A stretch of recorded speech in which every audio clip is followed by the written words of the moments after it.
بسم اللہ الرحمن الرحیم۔ مسائل کی مجلس میں قربانی سے متعلق بات شروع ہوئی تھی،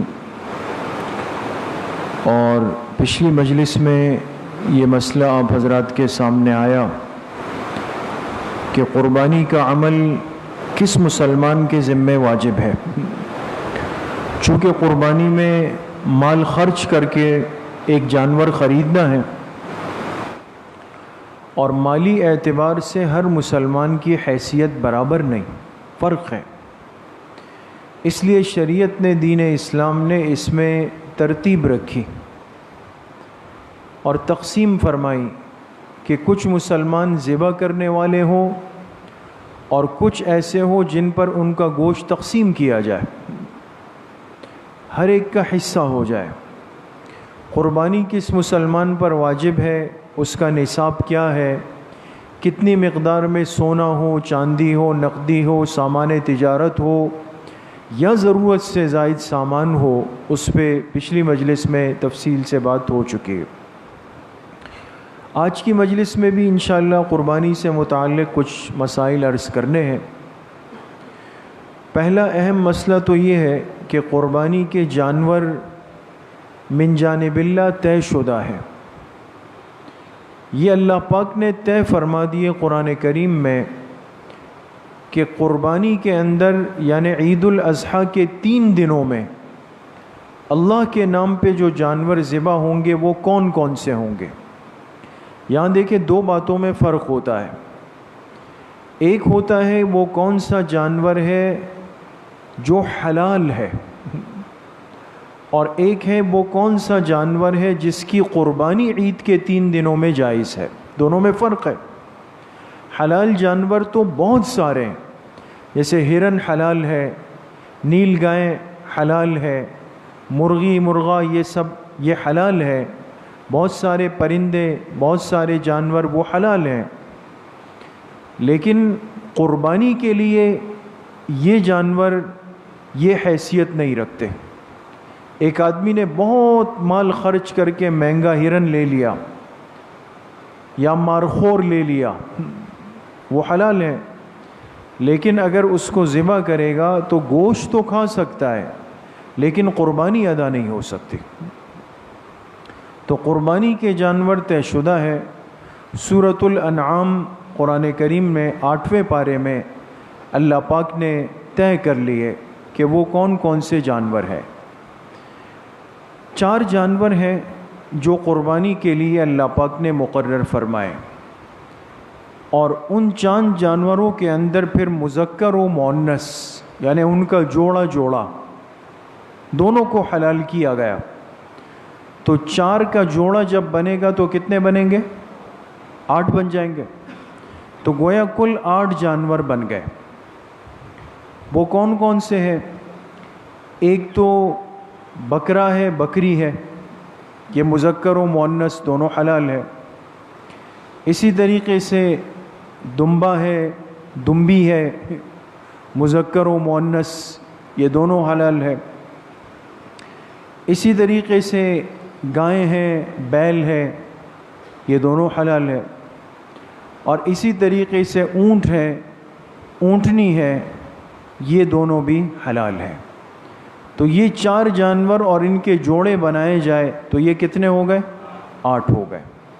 قرآن کریم کے اندر بالکل صراحتاً واضح الفاظ میں ان جانوروں کا تذکرہ ہے، اور یہ جانور حلال قرار دیے گئے۔ اس ضمن میں ایک بات سمجھ لیں کہ جاموس یعنی بھینس کا کیا حکم ہے۔ بہت سارے لوگ اس حوالے سے بات کرتے ہیں کہ بھئی بھینس جو ہے وہ تو مستقل ایک وہ ہے۔ تو یہ بات یاد رکھیں کہ بھینس کو عربی میں جاموس کہتے ہیں، جاموس۔ اور یہ کئی روایات سے ثابت ہے کہ جاموس کو بقر کے حکم میں داخل کیا گیا، بھینس کو وہی حکم دیا گیا جو گائے کو دیا گیا ہے، اور بھینس کے مذکر کو وہی حکم دیا گیا جو بیل کو دیا گیا ہے۔ لہٰذا جس طرح گائے بیل کی قربانی جائز ہے، اسی طریقے سے بھینس اور بھینسے کی قربانی وہ بھی بلا کراہت بالاتفاق جائز ہے۔ اس پر تمام ائمہ اربعہ کا، مسالک اربعہ کا اتفاق ہے، اس میں کوئی اختلاف نہیں۔ بھینس اور بھینسے کی قربانی کے اندر وہ بھی بالاتفاق جائز ہے۔ بس یہ سمجھ لیں کہ بھینس یا بھینسا وہ گائے کے حکم کے اندر داخل ہو جائیں گے۔ سمجھ میں آ گئی بات؟ تو یہ جانور متعین ہے۔ اچھا، دوسری اہم بات یہ ہے کہ پھر ان جانوروں میں کتنے حصے بیک وقت انسان ادا کر سکتا ہے؟ ایک جانور قربانی کے لیے کتنے افراد کی طرف سے کافی ہے؟ جو چھوٹے جانور ہیں ان میں قربانی کا ایک ایک حصہ ہے دوستو۔ جیسے بکرا ہے تو یہ ایک فرد کی طرف سے چلے گا، بکری ایک فرد کی طرف سے، بھیڑ دمبا ایک فرد کی طرف سے، اس کی مؤنث ہے دمبی ہے وہ ایک فرد کی طرف سے۔ یہ چھوٹے جانور ہیں۔ اور جو بڑے جانور ہیں یعنی گائیں بیل، اس میں کل کتنے افراد چلیں گے؟ 7 افراد۔ 7 افراد چل سکتے ہیں۔ 7 حصے ایک گائے یا ایک بیل میں ڈالے جا سکتے ہیں۔ اونٹ اور اونٹنی کے اندر کتنے حصے چل سکتے ہیں؟ 7 حصے۔ 7 حصے اونٹ یا اونٹنی کے اندر بیک وقت ڈالے جا سکتے ہیں۔ حصوں کی بھی تعیین کر دی گئی۔ جو چھوٹے جانور ہیں اس میں ایک وقت میں ایک حصہ ہوگا، جو بڑے جانور ہیں اس میں ایک وقت میں 7 حصہ دار شریک ہو سکتے ہیں۔ یہ 7 کی جو حد ہے دوستو یہ زیادہ سے زیادہ ہے، یعنی جس کو آخری لمٹ کہا جائے۔ سمجھ میں آ گئی؟ لہٰذا اگر 8 آدمی گائے میں شریک ہو جائے تو قربانی نہیں ہو سکتی۔ سمجھ گئے؟ ہاں 7 سے کم ہو، مثلا 5 آدمیوں نے کہا کہ جی ہم مل کے گائے لیتے ہیں، تو لے سکتے ہیں؟ نہیں لے سکتے؟ لے سکتے ہیں۔ 6 نے کہا لے سکتے ہیں، 2 نے کہا لے سکتے ہیں، 3 نے کہا لے سکتے ہیں۔ آخری حد کتنے افراد ہے؟ 7 افراد۔ اس سے زیادہ اور اس سے اوپر نہیں جا سکتا۔ یہ بات بہرحال آپ حضرات ذہن کے اندر رکھیں۔ تیسری اہم بات کہ قربانی کے جانور میں جس طرح قربانی کی نیت کی جا سکتی ہے اور کی جاتی ہے، اسی طریقے سے اسی قربانی کے جانور میں اگر کوئی مسنون عقیقے کی نیت کر لے۔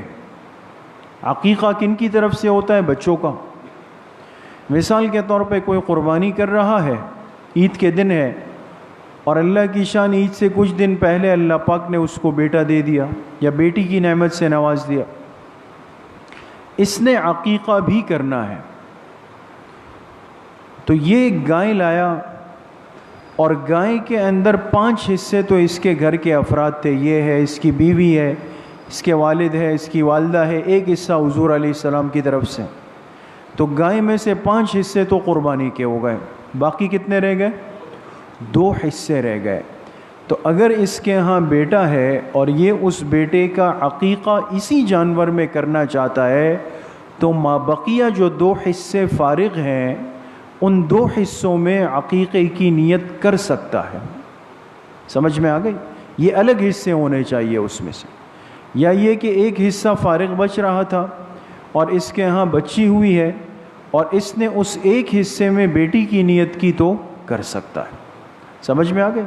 تو قربانی کے جانور میں قربانی کے ساتھ ساتھ مسنون عقیقے کی نیت بھی بالکل کی جا سکتی ہے، اس میں کوئی شک اور شبہ نہیں ہے، ممانعت قطعی طور پہ نہیں ہے۔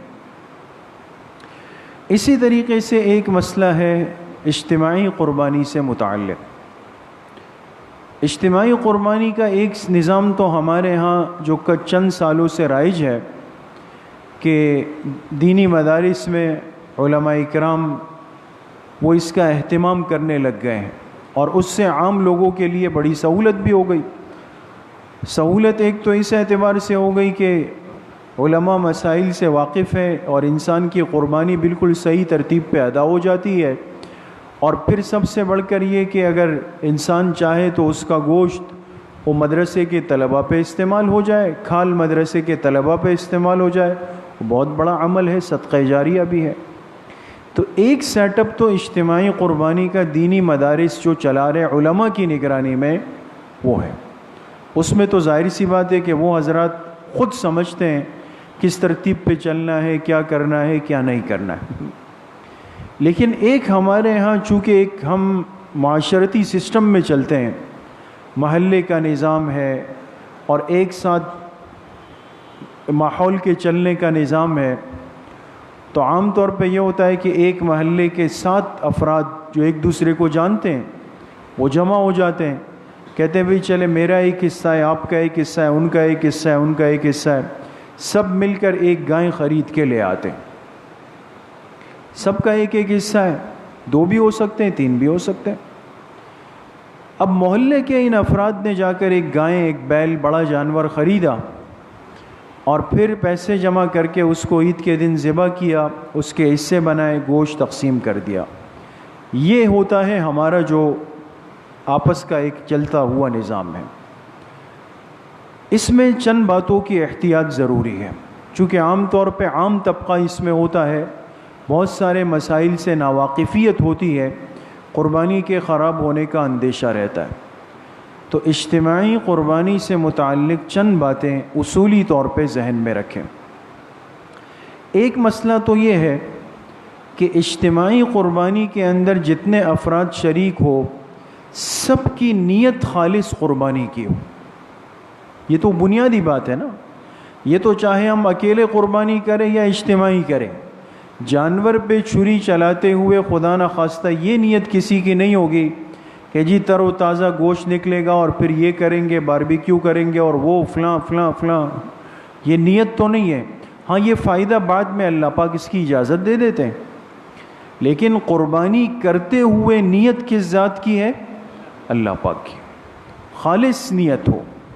تو سب سے بنیادی بات تو یہ ہے کہ اجتماعی جانور میں جتنے افراد شریک ہیں سب کی نیت خالص ہو، اللہ کی رضا کے لیے ہو. ایک بات. دوسری شرط یہ ہے کہ اجتماعی قربانی کے اس جانور میں جتنے افراد شریک ہیں کسی کا حصہ 7ویں حصے سے کم نہیں ہونا چاہیے. سمجھ گئے نا دوستوں؟ ایک بڑے جانور میں 7 افراد آ سکتے ہیں، 7 افراد. اور جب یہ لوگ جانور خرید کر کے لائے تو وہ جانور ان کو ملا 1,05,000 کا، مثال کے طور پہ 1,05,000. 1,05,000 کو آپ ڈیوائڈ کریں 7 سے تو ایک حصے میں کتنا آئے گا؟ 15 آئے گا نا. 15 آئے گا نا. ایک حصہ کتنے کا پڑے گا؟ 15,000 کا پڑے گا. تو گویا ایک حصہ 15,000 کا اور 7 حصے کتنے کے ہو گئے؟ 1,05,000 کے ہوگا. تو انہوں نے کہا بھائی سب ساتھی 15,000 روپے دے دیں. 7 ساتھی. ایک نے کہا یار میرے پاس تو 12,000 روپے، میرے یہ والے لے لو. کیا خیال ہے؟ چل سکتا ہے؟ نہیں چل سکتا، اس لیے کہ یہ ایک حصے سے بھی کم کی ادائیگی کر رہا ہے. لہذا ضروری ہے کہ یہ اپنے حصے کی رقم کو پورا کرے. ٹھیک ہے کسی سے قرض لے لے، کوئی اس کو وقتی طور پہ دے دے، لیکن یہ نہیں چلے گا کہ یہ کہے کہ جی میرے 10 لے لیں یا 12 لے لیں، مجھے بھی ایڈ کر لیں، میں بھی اس گائے کے اندر آ جاؤں. تو یہ نہیں ہوگا. تو دوسری شرط یہ اجتماعی قربانی کے جانور میں کہ کسی کا حصہ 7ویں حصے سے کم نہیں ہونا چاہیے، ورنہ سب کی قربانی خراب ہو جائے گی. اسی طریقے سے تیسری شرط یہ ہے کہ گوشت کی تقسیم تول کر ہوگی، حصوں کے اندر اندازے سے نہیں ہوگی. چاہے ہمارا کتنا ہی آپس میں ایک تعلق ہوتا ہے، اعتماد ہوتا ہے. اب ہمارے ہاں یہ بہت بڑی ایک غلط فہمی ہے. اب جب ہم تقسیم کرتے ہیں تو باقی تو سب چیزوں میں بڑے تیز تھے، جانور خریدنے کے لیے بھی گھنٹوں دیے، اس کو سنبھالنے کے لیے بھی راتوں راتوں جاگے، سب کچھ کیا. جب قصائی نے جانور کا گوشت کے ٹکڑے بنا کر چٹائی پہ رکھ دیے اور اب اس کی ڈھیریاں بنانے کا وقت آیا تو اب بوجھ لگ رہا ہے. اب کانٹے پہ تولتے ہوئے کہ جی اب یہ کون تولے گا. اب وہ سارے کام بوجھ نہیں تھے، یہ بوجھ ہے. حالانکہ دیکھیں مسئلہ ہے شرعی. اگر اجتماعی جانور میں افراد الگ الگ گھروں کے ہوں تو ضروری ہے کہ ہر ایک کا حصہ تول کر ہو. ترازو لگا دیں، تول لیں. 15 کلو 15 کلو 15 کلو 15 کلو 15 کلو، پھر کچھ بچ گیا، پھر اس ایک ایک چیز تول کر پورے تول کر کے پھر 60 ڈھیریاں آپ نے بنا دی. اب وزن برابر ہے. اب کہا بھائی جو ساتھی جو ڈھیری لینا چاہے وہ اس کی ہوگی. سمجھ میں آ گئے؟ لہٰذا اس میں اگر ہم یہ کہیں کہ جی کمی بیشی معاف ہو گئی، جی کمی بیشی معاف ہے، جو جتنا اٹھا لے، یہ نہیں ہے، اس طرح نہیں چل سکتا. تو اس مسئلے کو اچھی طرح سمجھ لیں کہ اجتماعی جانور کے اندر جو گوشت تقسیم ہوگا وہ بالکل تول کر ہوگا. اسی طریقے سے چوتھی شرط یہ ہے کہ کسی کی کمائی اس کے اندر حرام یا مشتبہ نہ ہو. اگر کسی کی حرام کی کمائی ہے، سود کی کمائی ہے، مشتبہ کمائی ہے، مشکوک کمائی ہے، وہ قطعاً اجتماعی قربانی کا حصہ نہیں بنے. اسی لیے جو اجتماعی قربانی مدارس یا جو ذمہ دار ادارے کرتے ہیں وہ اس بات کا اہتمام کرتے ہیں. وہ جو بروشر بناتے ہیں، جو ترتیب بناتے ہیں، تو وہ پہلے اعلان لکھ دیتے ہیں کہ بھائی صرف حلال کمائی والے ہی اجتماعی قربانی کے لیے رابطہ کریں، یا جو سودی کام سے جڑے ہوئے ہیں وہ قطعاً اجتماعی قربانی کا حصہ نہ بنے. ایک فرد آئے گا، باقی 6 کی قربانی بھی چلی جائے گی. یہ ضروری ہے. تو لہٰذا اس معاملے میں بھی احتیاط کی جائے. اور 5ویں آخری شرط یہ ہے کہ اجتماعی قربانی کے اندر تقریباً یہ ہوتا ہے کہ احتیاطاً پہلے لوگ ایک اندازے سے پیسے جمع کرتے ہیں. بھئی سب ساتھی 20-20 ہزار روپے دے دیں. 20-20 ہزار کے حساب سے لیے تو 1,40,000 ہو گئے، ہے نا. جانور آیا 1,05,000 کا، گاڑی کا خرچہ ہوا، گھاس چارے بھوسے کا خرچہ ہوا، قصائی کا خرچہ ہوا، باندھنے کا خرچہ ہوا، سب کچھ ملا جلا کے جب نکالا بھئی 1,25,000 روپے بن گئے. تو مابقیہ کتنے رہ گئے؟ 15,000 رہ گئے. تو بعض دفعہ کیا ہوتا ہے، جس نے جانور کا زیادہ خیال رکھا ہوتا ہے یا جس کی بلڈنگ گلی میں بندھی ہوئی ہے تو وہ سمجھتا ہے کہ شاید یہ تو مجھے میراث میں مل گیا. ایسا نہیں. یہ تو 15,000 تو بہت بڑی بات عرض کر دی. اگر 100 روپے بھی بچے ہوں، 15 روپے بھی بچے ہوں، وہ بھی تقسیم ہوں گے دوست. اس لیے ہمارے جامعہ میں جب تک قربانی کا سلسلہ تھا 3 سال پہلے تک بنوری ٹاؤن میں، ساتھی واقف ہوں گے، تو وہ ہر حصے کے ساتھ کیا ہوتا تھا، ایک لفافہ ہوتا تھا. کبھی اس میں 35 روپے، کبھی 150 روپے، کبھی 350 روپے، کبھی 120 روپے. یہ احتیاط کہتے ہیں اس کو، اور یہ ذمہ داری ہے. ہاں الا علماء نے ایک یہ شکل لکھی ہے کہ اگر 7 شرکا نے مل کر یہ کہا کہ بھائی یہ فلاں ساتھی نے بڑی خدمت کی ہے، اس کا خیال رکھا اور اس کو کھلایا پلایا نہلایا دھلایا صاف کیا اور آخر تک کھڑا رہا، اب یہ 2,500-3 ہزار کیا یہ ہماری طرف سے اس کے ہو گئے، سب نے کہا تو ٹھیک ہے. یا سب نے کہا کہ بھئی یہ 3,000 کیا تقسیم کریں گے، کسی غریب کو دے دیتے ہیں تو ٹھیک ہے. لیکن اگر سب کی رضامندی نہیں ہو تو اپنی مرضی سے کوئی اس کو اپنے جیب کے اندر نہیں ڈال سکتا ہے دوست. سمجھ میں آ گئی بات دوست؟ تو یہ اجتماعی قربانی کے اندر ان باتوں کی احتیاط کرنا بہت ضروری ہے. اچھا، اسی طریقے سے ایک مسئلہ یہ بھی سمجھ لیں کہ اگر کسی شخص نے قربانی کے لیے جانور خریدا، اور بڑا جانور جیسے گائے اونٹ وغیرہ، تو آپ جانتے ہیں کہ اس میں 7 افراد شریک ہو سکتے ہیں. یہ اچانک گئے اتفاقاً کا چلو بھئی منڈی چکر لگا لیتے ہیں، دیکھ لیتے ہیں ایسے ہی. اب اس دیکھا دیکھی کے اندر ایک جانور اس کو اچھا لگا، خوبصورت لگا، بات کی، اور اللہ کی شان بیوپاری سے بات بھی بن گئی. اس نے تو ایسی اندھے کی لاٹھی گھمائی، اس نے کہا جی جی لے لے، رسی پکڑا دی اس کو. اب اس کا تو کوئی ارادہ نہیں تھا آتے وقت یہ لے جانے کا. اب مسئلہ سمجھے دوستو، یہ وہ آدمی ہے کہ جس کو اکیلے پورے گائے کی ضرورت نہیں ہے. اس کا تو 1 یا 2-3 حصے ہوتے ہیں، باقی ہر سال یہ لوگ اجتماعی باقی افراد اس میں شامل ہوتے ہیں. تو اگر جاتے ہوئے اس کے ذہن میں یہ ہے کہ بھائی اگر جانور مل گیا خرید لوں گا اور پھر جو افراد آئیں گے ان کو اس میں شامل کر لوں گا بعد میں، تو کوئی ٹینشن کی بات نہیں. لیکن اگر اس نے جاتے ہوئے ایسی کوئی نیت نہیں کی، بلکہ ذہن یہی تھا کہ اگر جانور ملا تو اپنے لیے لے لوں گا، اپنے گھرانے کے لیے، گھر کے لیے ذات، اور کسی کے لیے۔ پھر جب محلے میں آیا تو پڑوسی نے کہا یار میرا بھی ایک حصہ اس میں ڈال دو۔ پہلے نیت نہیں تھی، اب نیت کر رہا ہے۔ تو اس میں علماء کہتے ہیں کہ بعد میں اگر کوئی اس میں شامل ہو تو اس کو شامل نہیں کرنا چاہیے، اگرچہ بعض فقہاء نے اس کو گنجائش لکھی ہے کہ کر سکتے ہیں لیکن پسندیدہ نہیں ہے۔ بات سمجھ میں آ گئی دوستو؟ تو بہرحال یہ قربانی سے متعلق کچھ مسائل تھے، باقی کچھ اور مسائل ہیں تو انشاءاللہ وہ آنے والی اتوار کو بھی مغرب کے بعد اور منگل کو بھی انشاءاللہ عشاء کے بعد اللہ پاک صحیح عمل کی توفیق نصیب فرمائے۔ الحمدللہ رب العالمین والصلاة والسلام علی سیدنا۔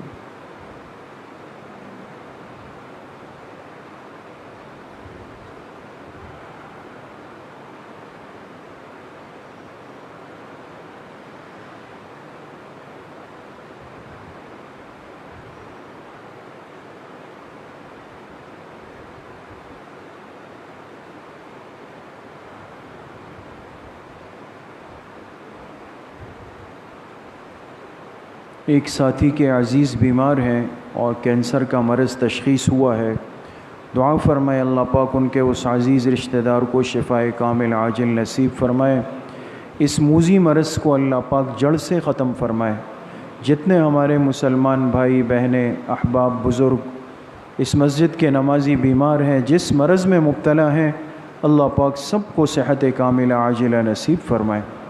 وصلی اللہ وسلم علی نبینا محمد وآلہ وصحبہ اجمعین برحمتہ۔